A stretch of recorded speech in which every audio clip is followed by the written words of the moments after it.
السلام علیکم ناظرین، سلامتی ہو آپ پر جہاں بھی آپ ہوں۔ کیلنڈر پر آج دن میں تاریخ رہی 13 شعبان المعظم، انگریزی تاریخ 17 مارچ ہے۔ اپنے میزبان راہی حجازی سے انڈیا کی خبریں سنیے۔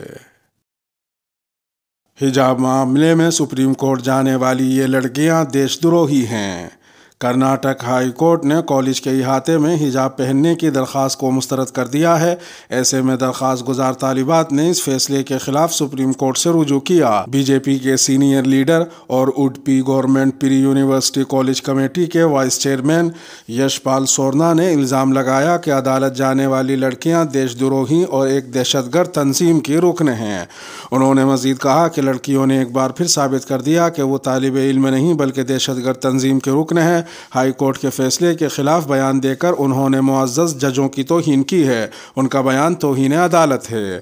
بی جے پی لیڈر نے یہ بھی کہا کہ فی الحال ہائی کورٹ کا حکم ریاست تک ہی رہتا، لیکن اگر سپریم کورٹ میں عرضی دائر کی جاتی ہے تو اب اس فیصلے کے اثرات پورے ملک میں ہوں گے۔ بی جے پی لیڈر نے کہا کہ ہمیں یقین ہے کہ سپریم کورٹ ایسا فیصلہ دے گی جو پورے ملک کے لیے اچھا ہوگا۔ ادھر دوسری جانب کرناٹک میں حجاب پر پابندی کے معاملے میں کرناٹک ہائی کورٹ کے فیصلے کے خلاف سپریم کورٹ میں داخل عرضی پر ہولی کے بعد سماعت کی جائے گی۔ مسلم طالبات کی جانب سے ایڈووکیٹ سنجے ہیگڑے اور دیودت کامت نے سپریم کورٹ سے جلد سماعت کا مطالبہ کیا، لیکن سپریم کورٹ نے کہا کہ اس معاملے کی سماعت ہولی کی تعطیلات کے بعد کی جائیں گی۔ عدالت ہولی کی تعطیلات کے بعد 21 مارچ کو کھلے گی، تاہم چیف جسٹس این وی رامانا نے 21 مارچ کو بھی سماعت پر رضامندی ظاہر نہیں کی۔ وکیل سنجے ہیگڑے نے عرضی پر جلد سماعت کی ضرورت بیان کرتے ہوئے عدالت سے استدعا کی تھی کہ امتحانات ہونے والے ہیں اور طالبات کو ان میں بیٹھنا ہے، لہٰذا سماعت پیر کو ہی کی جائے۔ حجاب پوش مسلم خاتون کو ٹرین میں سیٹ نہیں دی گئی۔ حجاب کی مخالفت کا ایک معاملہ ممبئی کی ایک لوکل ٹرین میں سامنے آیا ہے۔ سوشل میڈیا کے توسط سے اس واقعے کا لوگوں کو علم ہوا۔ ممبئی کی لوکل ٹرین میں سفر کے دوران ایک مسلم خاتون کو حجاب پہننے کے سبب بیٹھنے کے لیے سیٹ نہیں دی گئی۔ ٹوئٹر پر ڈاکٹر پرویز مانڈی والا نے سفر کے دوران ان کے ساتھ رونما ہونے والے اس واقعے کو بیان کیا ہے۔ انہوں نے لکھا کہ وہ اپنی بیوی کے ساتھ ممبئی کی لوکل ٹرین میں سفر کر رہے تھے اور دوران سفر جب ان کی بیوی نے خالی ہونے والی سیٹ پر بیٹھنے کی کوشش کی تو انہیں منع کر دیا گیا کیونکہ انہوں نے حجاب پہنا ہوا تھا۔ انہوں نے لکھا کہ ایک مسافر نے ان کی بیوی کے لیے اپنی سیٹ خالی کی تاکہ وہ بیٹھ جائیں۔ ان کی بیوی کے ساتھ ایک چھوٹا بچہ تھا جس کی وجہ سے اس مسافر نے اپنی سیٹ خالی کی تھی۔ جب ان کی بیوی نے خالی سیٹ پر بیٹھنا چاہا تو دوسرے مسافروں نے انہیں بیٹھنے سے منع کر دیا اور کمپارٹمنٹ میں موجود ساڑی پہنی ہوئی خاتون کو بیٹھنے کے لیے کہا۔ ڈاکٹر پرویز مانڈی والا نے بعد میں ٹوئٹر پر اس واقعے کو عام کیا، جسے پڑھ کر ممبئی کے پولیس کمشنر سنجے پانڈے نے لکھا کہ یہ بہت بری بات ہے۔ سنجے پانڈے نے جی آر پی سے کہا کہ وہ اس واقعے کی جانچ کریں اور انہیں رپورٹ کریں۔ تکمیلی تلبینہ، طاقت، صحت اور شفا کے لیے سنت اور طب نبوی کا بہترین نسخہ ابھی آرڈر کریں۔ کم پیسے میں ہمارے ساتھ بزنس شروع کریں۔ بھارت بھر سے ڈسٹریبیوٹر بننے کے لیے کال کریں 8698242261۔ تکمیلی herbal health care Malegaon India. Karnataka high court کے فیصلے سے مسلم خواتین ناراض۔ مسلم خواتین کے ایک گروپ نے بدھ کے روز کرناٹک ہائی کورٹ کے اس فیصلے کے خلاف اپنی سخت ناراضگی کا اظہار کیا جس میں عدالت نے ریاست میں تعلیمی اداروں میں حجاب پہننے پر پابندی کو برقرار رکھا ہے۔ قومی راجدھانی میں ایک پریس کانفرنس سے خطاب کرتے ہوئے سماجی کارکن خالدہ پروین نے کہا کہ کرناٹک ہائی کورٹ کے فیصلے سے ہم بہت مایوس ہیں۔ ہمارا ماننا ہے کہ یہ نہ صرف آئینی قانون میں ایک بری مثال قائم کر رہا ہے بلکہ یہ کرناٹک میں عوامی اداروں میں مسلم خواتین کے خلاف تفریق کی فضا بناتا ہے۔ پریس کانفرنس میں مسلم خواتین نے ایک بیان میں کچھ مطالبات بھی کیے، ساتھ ہی ان خواتین نے ان طالبات کے لیے راحت کا مطالبہ بھی کیا جن کا تعلیمی سال کورٹ کے فیصلے سے متاثر ہو سکتا ہے۔ انہوں نے مطالبہ کیا کہ جن طالبات کا امتحان چھوٹ گیا ہے انہیں دوبارہ امتحان دینے کی اجازت دی جانی چاہیے۔ ادھر دوسری جانب جماعت اسلامی ہند کے امیر سید سعادت اللہ حسینی نے کہا کہ حجاب دین اسلام کا ایک لازمی حصہ ہے۔ لباس کیسا ہو، اس کی حیت اور شکل کو اختیار کرنے میں شہریوں کو آزادی رہی ہے اور یہ آزادی خواتین کو دستور ہند فراہم کرتا ہے۔ ہائی کورٹ نے ریاست کرناٹک کے اس سرکولر کو گویا جائز قرار دیا ہے، جس کے ذریعے حکومت نے یہ کہا ہے کہ سرکاری اور غیر سرکاری اسکولوں میں یونیفارم کو طے کرنے کا اختیار ان کی اسکولی کمیٹی اور انتظامیہ کو حاصل ہے۔ امیر جماعت اسلامی ہند نے حکومت کرناٹک سے مطالبہ کیا کہ وہ مسلم لڑکیوں کو یونیفارم کے رنگ کا حجاب اختیار کرنے سے نہ روکے۔ انہوں نے یہ بھی کہا کہ حکومت ایک جانب تعلیم کے میدان میں سب کی ترقی اور حصہ داری کی بات کرتی ہے تو دوسری جانب ریاستی حکومت کے اس رویے سے لڑکیوں کے لیے تعلیم کے حصول میں رکاوٹ پیدا کی جاتی ہے۔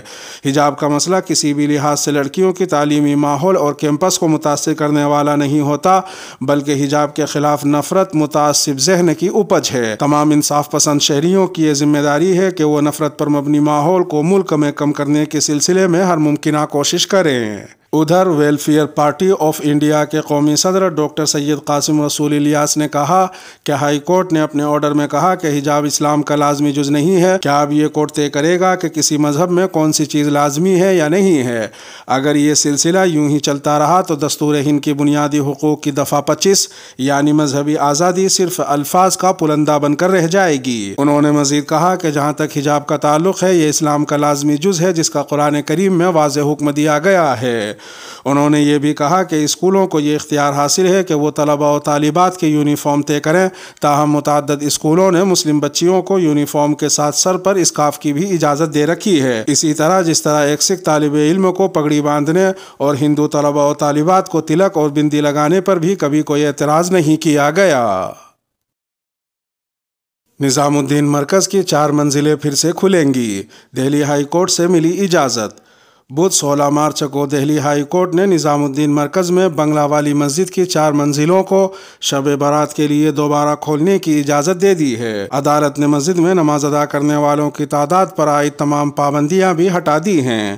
واضح رہے کہ کورونا وبا کی وجہ سے لاک ڈاؤن کے دوران نظام الدین مرکز کے تبلیغی جماعت کے پروگرام اور اس کے بعد وہاں غیر ملکیوں کے قیام کے سلسلے میں وبائی امراض act, disaster management act, foreigners act اور پینل کوڈ کی مختلف دفعات کے تحت کئی FIR درج کی گئی تھیں۔ 15 مارچ 2022 کو پولیس نے دہلی وقف بورڈ کی درخواست کو تہوار کے موسم کے پیش نظر نماز کی ادائیگی کے لیے مرکز کو دوبارہ کھولنے کی اجازت دی تھی۔ بورڈ کی درخواست پر اجازت دیتے ہوئے پولیس نے کچھ شرائط عائد کی تھیں، جن میں کہا گیا تھا کہ مرکز میں بیک وقت زیادہ سے زیادہ 100 افراد ہی داخل ہو سکتے ہیں۔ نمازوں کی تعداد کو محدود کرنے کی وجہ پر سوال اٹھاتے ہوئے جسٹس منوج کمار اوہری نے کہا کہ یہ کس کا اندازہ تھا؟ کیا لوگوں کی تعداد پر کوئی پابندی لگائی گئی ہے؟ تعداد کی پابندی کا حکم کہاں ہے؟ جب وہ کہتے ہیں کہ وہ کووڈ پروٹوکول کی پیروی کریں گے تو ٹھیک ہے، اسے نمازیوں پر چھوڑ دینا چاہیے۔ عدالت نے اپنے حکم میں کہا کہ انتظامیہ فیصلہ کرے گی کہ نمازیوں کو کووڈ پروٹوکول اور سماجی دوری پر عمل کرنا ہوگا۔ بی جے پی لیڈروں کو کشمیر فائلز کے اسپیشل شو دکھانے کا اہتمام۔ بی جے پی کی حکمرانی والی ریاستوں کی حکومتوں کی طرف سے دی کشمیر فائلز کو ٹیکس فری قرار دینے کے علاوہ پارٹی فلم کی خصوصی اسکریننگ کا بھی اہتمام کر رہی ہے۔ بدھ کی شام دہلی میں بی جے پی ممبران پارلیمنٹ اور وزراء کے لیے خصوصی شو کا اہتمام کیا گیا۔ پارٹی قائدین نے کہا کہ ریاستی اکائیاں آنے والے دنوں میں خصوصی پروگرام بھی منعقد کریں گی۔ دوسری جانب رائے پور میں فلم دی کشمیر فائلز دیکھنے کے بعد چھتیس گڑھ کے وزیر اعلیٰ بھوپیش بگھیل نے کہا کہ فلم میں آدھا سچ دکھایا گیا ہے۔ فلم میں ایک حصہ دکھانا مناسب نہیں۔ اگر وہ اس کے ذریعے سیاست کرنا چاہتے ہیں اور 2024 کی طرف جانا چاہتے ہیں تو یہ ملک کو بہت غلط سمت میں لے جانے والا ہے۔ دی کشمیر فائلز فلم کی ریلیز کے بعد ہر ضلع کے DCP سے کہا گیا ہے کہ وہ مخلوط آبادی والے علاقوں میں سیکیورٹی کے وسیع انتظامات کریں تاکہ دارالحکومت دہلی میں کسی بھی ناخوشگوار واقعے سے بچا جا سکے۔ Fact checking plate form alt news کے شریک بانی محمد زبیر نے دی کشمیر فائلز فلم دیکھنے والے افراد کی مختلف ویڈیوز کو شیئر کیا ہے، جن میں لوگ فلم دیکھنے کے دوران مسلم مخالف نعرے لگا رہے تھے۔ ہولی کے پیش نظر لکھنؤ میں جمعے کی نماز کا وقت تبدیل۔ ہولی کے پیش نظر لکھنؤ کی مساجد میں نماز جمعہ کے اوقات میں تبدیلی کی گئی ہے۔ اسلامک سینٹر آف انڈیا کے مولانا خالد رشید فرنگی محلی کی طرف سے جاری کردہ ایڈوائزری کے مطابق مساجد میں جو نمازیں 12:30 بجے ادا کی جاتی تھی اب وہ 1:30 بجے ادا کی جائیں گی۔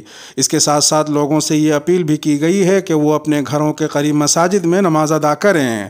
مولانا خالد رشید فرنگی محلی کی جانب سے جاری ایڈوائزری میں کہا گیا کہ ہولی کے دن امن و امان برقرار رکھنے کے لیے مسلم سماج کے لوگ دور کی مساجد میں نماز پڑھنے کے بجائے اپنے گھر کے قریب مسجد میں نماز ادا کریں۔ اس کے ساتھ ہی مسجدوں میں نماز کے اوقات میں بھی تبدیلی کرنے کے لیے درخواست کی گئی ہے۔ ایش باغ عیدگاہ کے امام مولانا خالد رشید فرنگی محلی نے کہا کہ 18 مارچ کو جمعہ، شب برات اور ہولی پر ملک کی گنگا جمنی تہذیب کے ساتھ ایک دوسرے کے مذہبی جذبات کا خیال رکھیں۔ مسلمان اپنے اپنے علاقے کی مساجد میں نماز پڑھیں اور جن مساجد میں نماز جمعہ 12:30 بجے سے 1 بجے کے درمیان ہوتی ہے وہاں اسے 30 منٹ تک بڑھا دیں۔ ادھر دوسری طرف سوشل میڈیا پر ایک ویڈیو وائرل ہے جس میں ہولی کے پیش نظر مسجد کو انتظامیہ کی جانب سے ڈھکا ہوا دکھایا گیا ہے۔ بتایا جا رہا ہے کہ ہولی کے دوران امن اور بھائی چارہ بنائے رکھنے کے لیے علی گڑھ کی ضلعی انتظامیہ نے یہ قدم اٹھایا ہے۔